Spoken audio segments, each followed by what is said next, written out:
श्री सद्गुरु महाराज की जय। महर्षि में ही सत्संग सुधा सागर से परमाराध्य गुरुदेव का आशीर्वचन।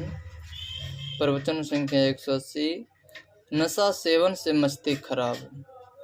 प्यारे लोगों, सब लोग अपना भला सोचें, अपना भला करें। धन उपार्जन में, कमाने में अपना भला सोचते हैं। जिनसे जो होता है धन कमाते हैं, परंतु देखो धन से बिल्कुल भला नहीं होता। थोड़ा मंगल मालूम होता है, फिर अमंगल हो जाता है। धन नहीं चाहिए ऐसा मैं नहीं कहता हूँ, लेकिन धन ही सब कुछ है सो नहीं समझिए। धन से, तंदुरुस्ती से, इज्जत से और विद्या से लोगों को भला होता है, यह बात सभी को ही जानते हैं। लेकिन इनसे जितना भला होना चाहिए उतना नहीं होता है।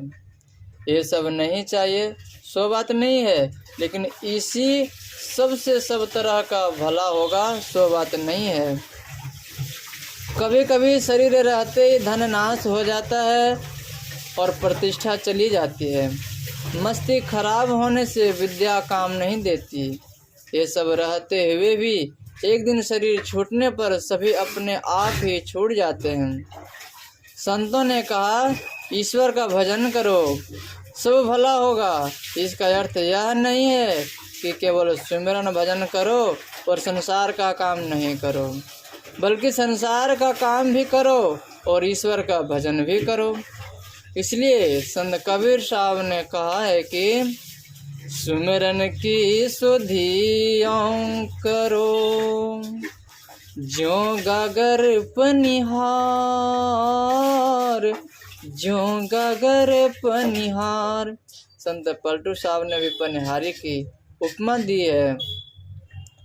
जस पनिहारी कलश भरे मार्ग में आवे, कर छोड़े मुख वचन चित्त कलसा में लावे। जैसे पनिहारी अपने सिर पर जल से भरा घड़ा लेकर चलती है, उसके एक हाथ में रस्सी बाल्टी है, दूसरे हाथ से दूसरे घड़े को बगल में दबाए रखते रहती है। अपनी सखी सहेलियों के साथ बात भी करती हुई चलती है, लेकिन अपने ख्याल को सिर के घड़े पर रखती है। इसी तरह ईश्वर भजन भी करो और संसार का भी काम करो। संसार का काम किए बिना संसार में गुजर नहीं होगा। संसार का काम करने से संसार में भला होगा और ईश्वर भजन करने से शरीर छूटने पर भला होगा। सुमिरन नाम जप को कहते हैं, जो नाम जपने के लिए गुरु बता देते हैं। ईश्वर सर्वव्यापक हैं, वह मोटे से मोटे और बारीक से बारीक नाम में भी हैं। ईश्वर के अनेक नाम हैं, कोई उसको राम, कोई शिव, कोई वाहे गुरु आदि कहते हैं। इस तरह के ईश्वरवाचक बहुत से शब्द हैं जिनसे लोग ईश्वर को पुकारते हैं।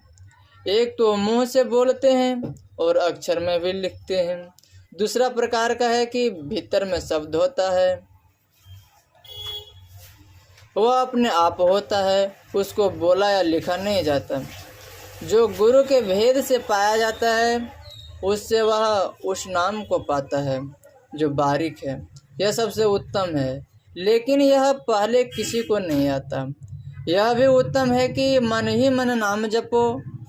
कबीर साहब ने कहा है, जप तप संयम साधना सब सुमिरन के माही, और कबीर जान भक्त जन सुमिरन सम कछु नाही। इसका यत्न गुरु से जानो।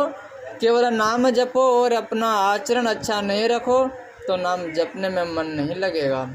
इसलिए संतों ने कहा है कि अपना चाल चलन अच्छा रखो। अच्छा चाल चलन सुधारने में यह बात है कि झूठ मत बोलो।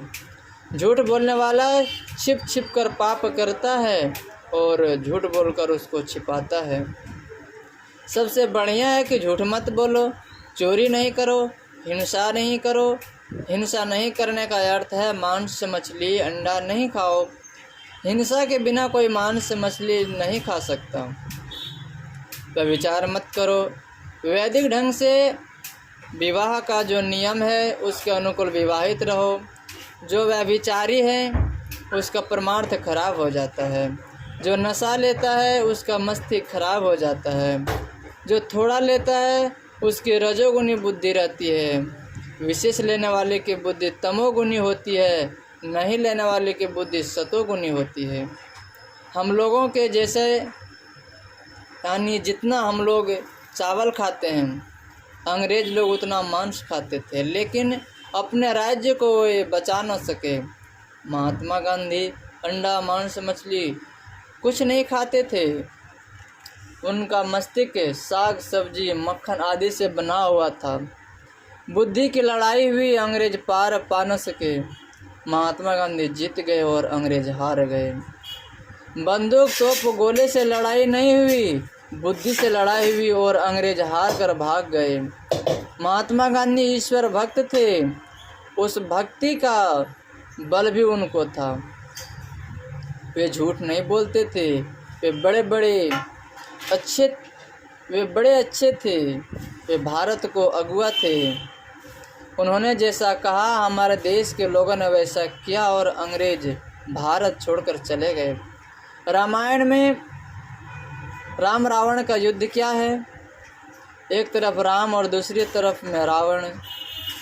राम के दल में बंदर भालू थे, वे फल पत्ती खाते थे, और रावण के दल में शराब, मछली, मांस आदि खाते थे। फल क्या हुआ? रावण हार गया और राम की जीत हुई। लोग कहते हैं कि हिंसा रोकी नहीं जा सकती, हिंसा होगी ही, लेकिन हिंसा दो तरह की होती है, वार्य और अनिवार्य। खेती करनी अनिवार्य हिंसा है। खेती का काम करना सभी छोड़ दे तो मोती, मूंगा, हीरा, लाल जवाहरात तो कुछ काम नहीं कर सकता। आदमी भूखे मर जाएंगे। चोर डकैत आ जाए तो उससे लड़ाई करनी होगी। कश्मीर पर दुश्मनों ने चढ़ाई की तो महात्मा गांधी ने कहा रोको। रोको का अर्थ हुआ युद्ध करो। सभी राष्ट्रों की एक पंचायत है। उसने कहा जो जहाँ तक है वहाँ तक रहो।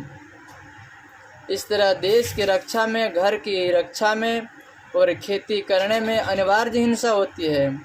अनिवार्य के लिए शास्त्रों में मनाही नहीं है, बल्कि उसके लिए पुण्य कर्म करने के लिए कहा गया है। राजा लोग यज्ञ करते थे जिससे परोपकार होता था।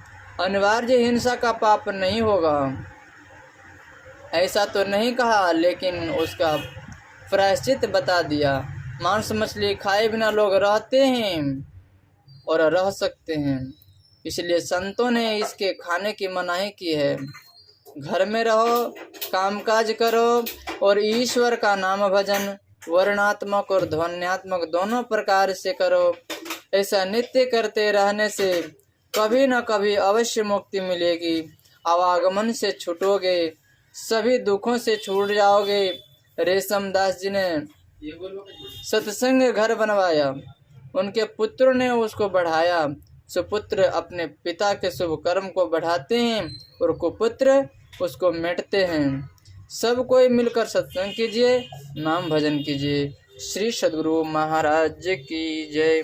यह प्रवचन नेपाल राज्य अंतर्गत श्री संत मत सत्संग मंदिर सिजुआ मोरंग में दिनांक 16/5/1962 ईस्वी को प्रातःकालीन सत्संग में हुआ था। श्री सद्गुरु महाराज की जय।